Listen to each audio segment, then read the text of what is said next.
Well, good morning, everyone. Thank you for waking up so early to come and attend this morning. So great to see so many of you here.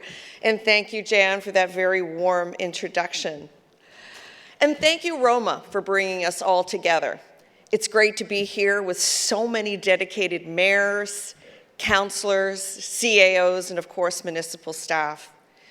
You all work so hard for your communities. Thank you for everything you do.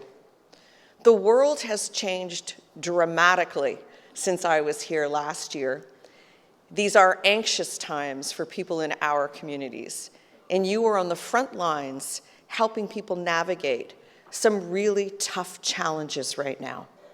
I know that. As a former mayor, I know you need and deserve a real partner at Queen's Park. One who actually knows because, well, she's been there. Because let's be honest, you've been carrying too much for too long. And people in your communities are paying the price. Doug Ford likes to boast that he'll never raise taxes. But what he doesn't say is this: taxes are still going up under his watch, big time. By cutting provincial support and downloading responsibilities without funding. Ford's policies have forced municipalities to raise property taxes, hike fees, and cut services just to keep things running. That's not what partnership looks like. It's called passing the buck. And rural communities feel his cuts and downloading most deeply. Let's talk about the real consequences of his approach. You're forced to do more with less. Maintain roads, build bridges and sewers, while issues like the mental health and addictions crisis and the rising homelessness are making the costs of services and policing go up even more. Let me be clear. We need to fund the police. It's essential. But when you have to do that and help struggling conservation authorities with no new funding, you were mandated to build more homes and the infrastructure that requires with no new funding, keep libraries open and maintain your asset management plans with no new funding. As municipal leaders, you're carrying a lot. You're also on the front lines of the really serious challenges in our province. Healthcare, education are in crisis, and you're hearing about it from your residents and voters. Too many rural hospitals have closed their ER doors. 1 in 5 ERs or urgent care centers had planned shutdowns last year. So many families can't find a doctor that just this week, hundreds of people lined up in Walkerton, in the snow and in the cold, for up to 6 hours, for a chance to sign up with a family doctor. There were seniors with their walkers and their wheelchairs bundled up in their parkas, families with young kids in snowsuits. The images were shocking, but it's a picture that's all too common in Ontario right now. I want to be clear. The municipal leaders stepped up to recruit the new doctors because they were abandoned by the province, and of course they were in competition with the other municipalities. Municipalities were left to fend for themselves. That's how broken the healthcare system is today. And it's not just our healthcare system that is broken. Our schools are under-resourced with students learning in outdated or overcrowded classrooms. The opioid crisis and challenges with mental health addictions and homelessness, these tragedies, they're playing out in your streets and in your downtowns. You're the ones coping with the crises without a provincial partner.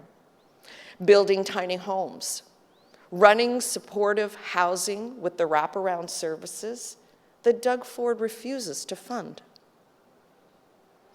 Do you know that we've lost almost 13,000 people to the opioid crisis since Doug Ford took office? This is the cost of Ford's approach. Higher local taxes, more pressure on your budgets, and fewer services for your residents. So when Doug Ford and his ministers show up at conferences like this one and say how great everything is, they're ignoring reality and how their choices are making things so much worse in Ontario. Doug Ford has his priorities backwards. I know I told you last year this Ford was running in reverse, right? And you and your residents are paying the price. It's unfair, and it has to change. That's why, as Premier, I will fight for a new, long-term funding model for municipalities, one that ensures that you have the resources to build and maintain infrastructure, deliver essential services, and invest in your community's futures. You deserve predictable funding, not one-off announcements, frankly, that may or may not materialize. Sure, the province announces grants, right? But they're always oversubscribed. I know that frustration firsthand.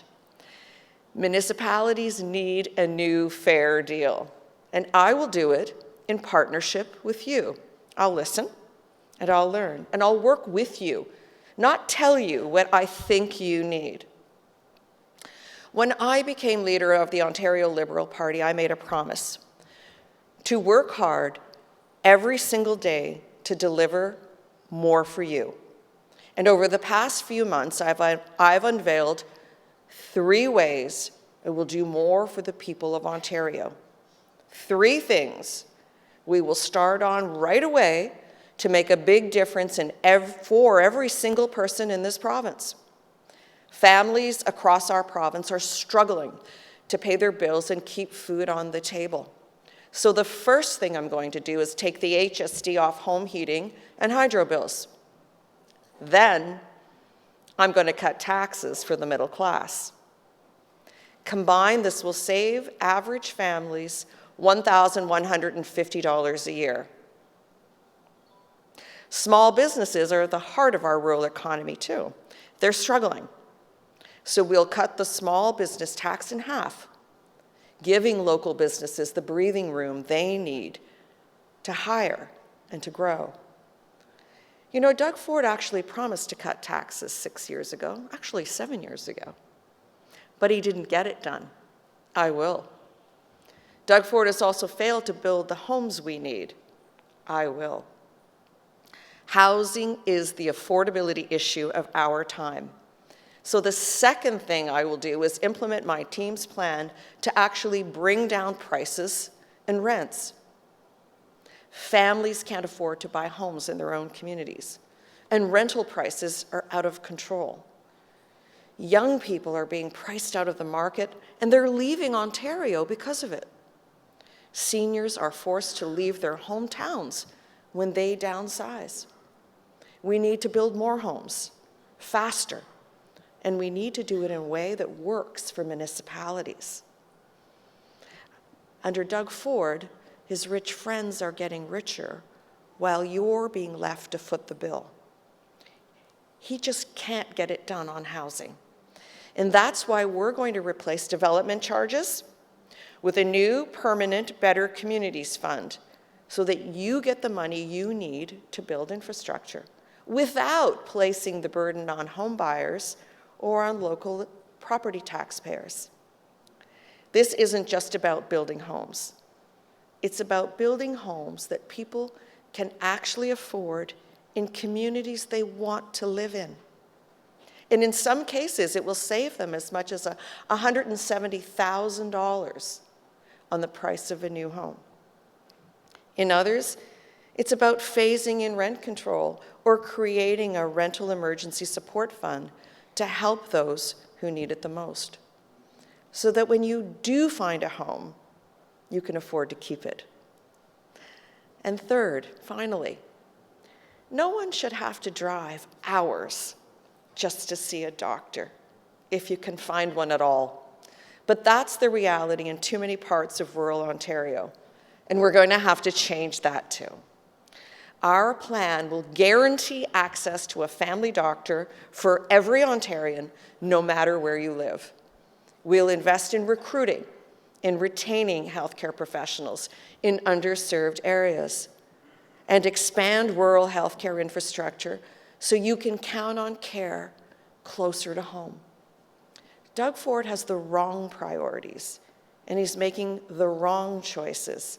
He's obsessed with booze, bike lanes, big downtown spas, and his rich buddies, instead of the things your communities actually need.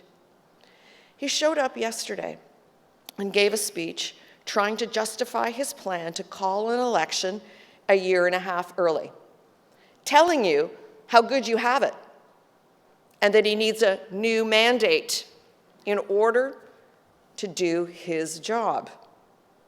President Trump's tariffs should be treated as a threat, not as an excuse to call an unnecessary early election.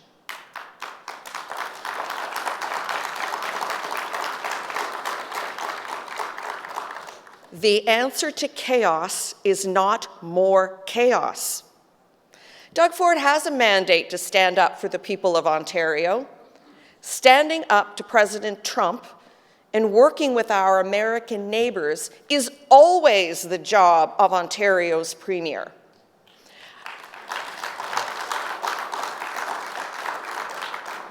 I've been a mayor, but I've also been a business executive working in the United States. And let me just say this. It's a ridiculous argument that the Premier needs special permission and a new mandate to do his job, the one that we elected him to do, right? Creating jobs and protecting our workers should always be the top priority.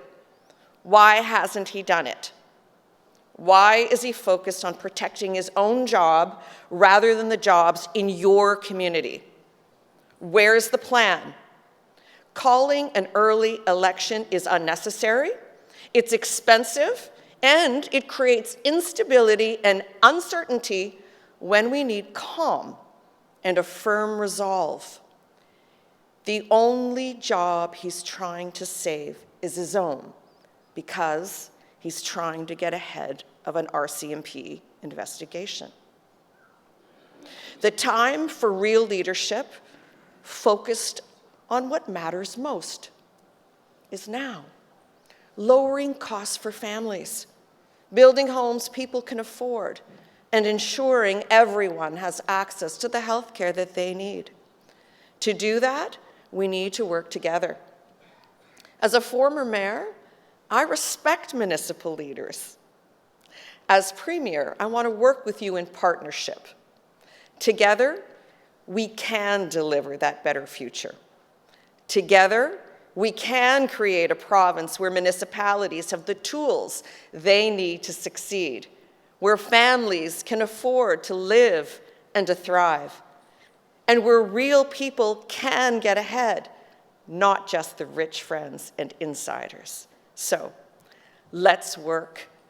Let's get to work, and together, we'll deliver more for you.